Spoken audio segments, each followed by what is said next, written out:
Jay here from Flipping Cars for Fun. On this episode, we have a BMW 5 Series. Now, this was a one-day flip, and even though this is an easy flip, I'm gonna give you guys a lot of tips and tricks when you're flipping cars, a lot of good advice, so stay tuned and enjoy the episode. So I'm excited. We just took delivery of this 2010 BMW 528xi. Now, this edition is the X-Drive. The X-Drive goes into four-wheel drive in certain times and certain situations. I guess if there's snow and stuff like that, so that's a cool feature on the BM. Now, I'm excited because this car is super clean and I got it at a very good price, guys. Let's go over the car and see everything that's wrong with the car, what things need to be fixed, and let's just run through this thing. So starting off, the body is extremely clean. Our brakes look really good, not bad at all, and our tires look good.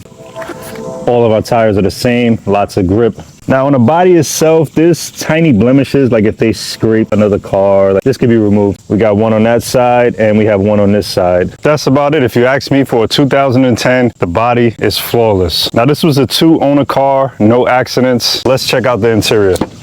Our interior is beautiful.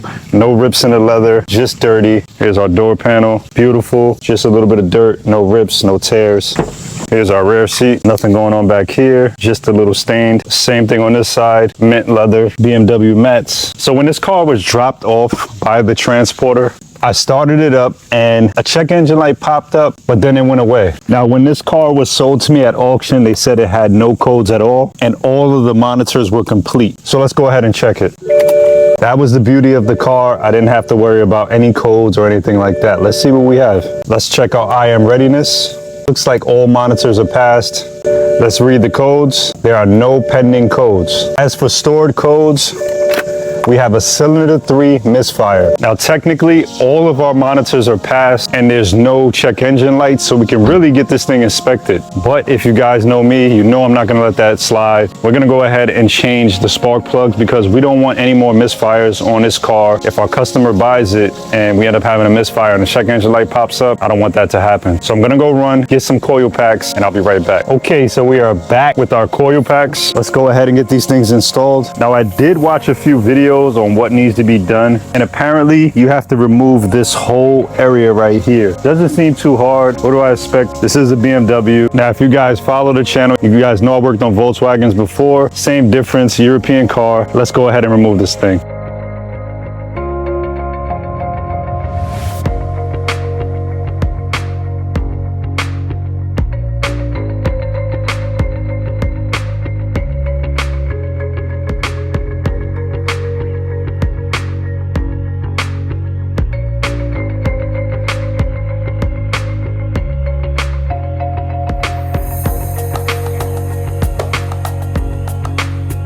Okay, valuable lesson, guys. Make sure that you keep one of these on hand. This is like a little magnetic antenna looking thing, if that makes sense. Sometimes the rubber from your spark plug tool will get stuck on top of the spark plug after you loosen it up already. So always have a magnet just in case it gets stuck on there. Oh, it's not even on here. So I'm assuming that it got stuck on another one. Let's see. Oh yeah, it got stuck on this one right here. Okay, guys, so either way, it didn't get stuck inside. It actually came out and it came off the tool. So that's funny, but either way, keep a magnet on hand. You see that one was still stuck in there because the rubber wasn't on the tool, and you'll be able to get that spark plug out. You would hate to have that spark plug stuck in there and you can't get it out. Simple tip. All of our spark plugs are dry. This is a good thing. This means our valve cover gasket is good and we don't have to worry about leaking oil on the side of the engine. You can see that they are old, like they haven't been changed in a while. They are dry. And here are our 6 coil packs. Now you can notice that number 3, the cylinder 3, is a different color. This means they tried to change it out and they probably used a cheap coil pack. So this is why we were getting that misfire, and thankfully it didn't stick.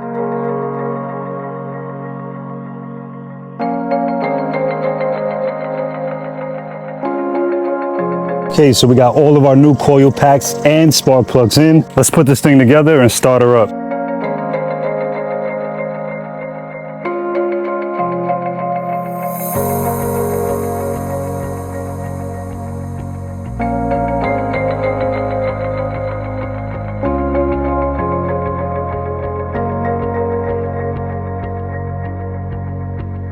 Okay, spark plugs and coil packs are done.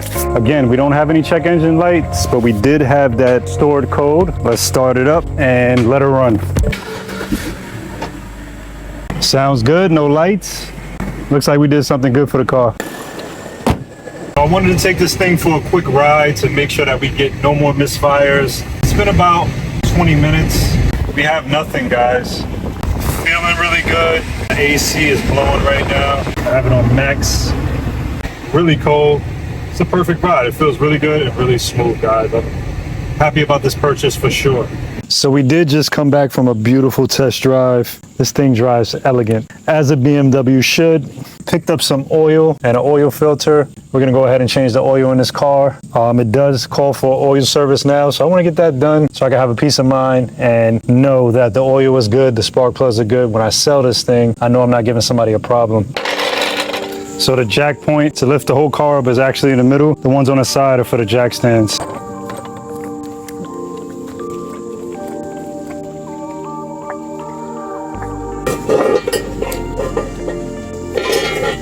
So it looks like this side is missing the jack point. It doesn't have the metal thing there. So if I try to put my jack stand here, it's just gonna go through the plastic. So it looks like we're gonna have to do this with one side lifted up. Hopefully that works. So I'm gonna try to put my wheel chucks on there and lower down that jack slowly and see if it can just hold on that one side, hopefully.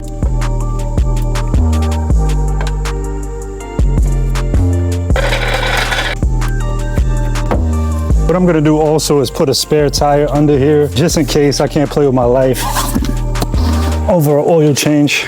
So if it falls, it'll fall on top of the spare tire, giving me enough room to get out of there. Okay, so we're about to drain this oil. Go ahead and remove the cap. We'll have more air coming into the system so it can make the oil drain faster.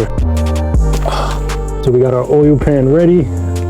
And we're gonna use a 17 socket to remove the oil plug. Try to use a ratchet that's a little longer. This way you got a little bit of leverage. So when you crack the nut, you'll be able to move it a little bit easier. Should just flow. There we go. Pretty dirty.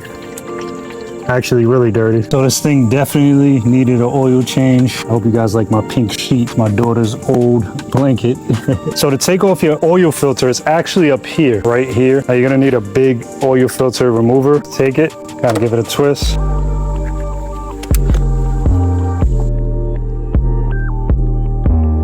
Now before we put our new filter in, we're gonna go ahead and change the rubber seals around the filter housing.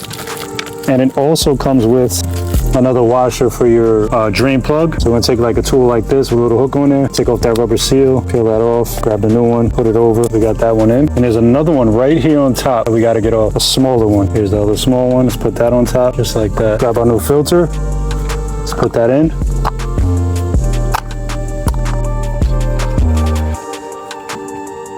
Now, if you guys saw my last flip video with that Honda CR-V, then you guys know I deserve this easy flip. You guys know I deserve this one. And as you can see, every flip is not the same. You're not gonna always hit a home run, guys. It's just not gonna work out that way. You can see I've been through so much with these other cars that I think I deserve something like this. But let's talk about the oil. Now, when I was researching what type of oil to put in this thing, most people would say 5W30. That's what the manufacturer says. That's what the dealer says. But I went ahead and bought 5W40, and I'm gonna tell you why. There's a BMW specialist on YouTube. His name is Dr. BMW, and he recommends this 5W40 over the 5W30 because these engines for the 528i are known to burn lots of oil. So when you use that, it burns the oil too much. Apparently, when you use the 40, it lasts a lot longer and it doesn't burn oil as much. So this is recommended. I listened to the guy. He knows what he's talking about. He knows a lot about BMWs, and it's based off my research. So I'd rather have my future customer with good oil in it.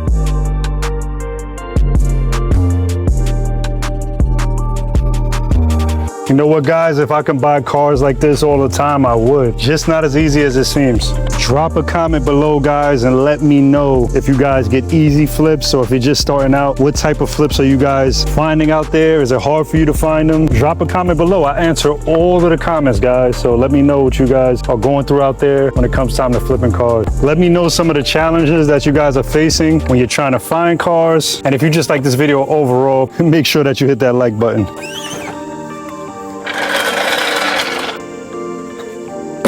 So let's move over here to the seat and see if we can repair it. Now looking at the other side, I see that there's a little latch at the bottom of this right here. So what we're gonna do is try to tuck it onto this metal piece right here, the bottom of this metal piece. It looks like it just came unhooked, where you have to pull it down and pull it over to latch onto the metal piece. So we're gonna do this before we start our detail, just so that the leather stays in place. There's a slight rip right here, so I think that's the reason why it became loose. We're gonna try our best to fix it and latch it over.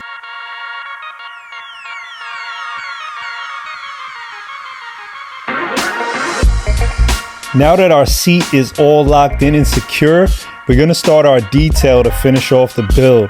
Now you can see the interior is not too bad. This is basically the before. Nothing really wrong with it, except that front seat was a lot dirtier than the other seats. You can see that that one looks a little darker with all that dirt. Now the first thing we did is we grabbed our steamer and we grabbed a degreaser. But make sure that if you use a degreaser, to water it down a lot more than usual, because this can take the paint off of the leather. I grabbed a soft brush, not a hard brush, a soft one, and just agitated the leather over and over again, and you can see the difference in that seat. We're gonna do this all the way around the car to each seat.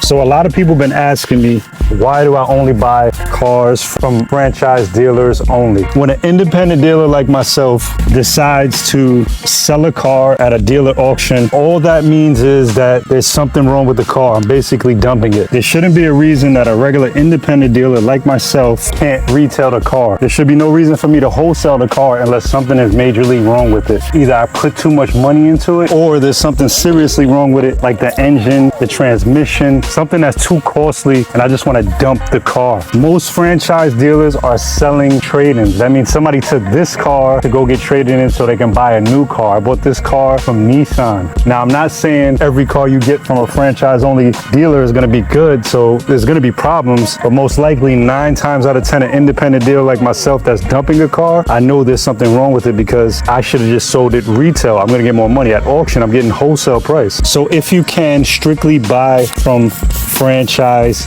dealers, guys. If not, buy private party. Buy from Facebook Marketplace, Craigslist, stuff like that. Now, with all of that being said, guys, make sure that you stay focused on the cars that you are buying so you can buy them right and you can make as much profit as possible. Now let's go over the numbers for this car. This 2010 BMW came out to $4,050 shipped to my lot. That's right, only $4,050. We inspected this car for $50. We got the spark plug and coil packs for $86. We bought our oil and our oil filter for $60. I did spend $25 on gas to bring this thing to a half a tank at least. That's bringing us to a grand total of $4,271. Now I am gonna list this car at $7,200 on Facebook Marketplace, and I'm gonna go ahead and take nothing less than $6,800, guys. That's bringing us to a grand total profit of $2,529. Now that's a good deal for not too much work, guys, for doing nothing but an oil change and spark plugs and a quick detail. Really hope you guys enjoyed this video. If you did, like, comment, and subscribe. Make sure that you're subscribing to the video. Drop a comment. Let me know what you guys are going through out there, some of the challenges that you are having flipping cars. And if you have any questions, go ahead and ask. I will talk to you guys soon. Jay here from Flipping Cars for Fun.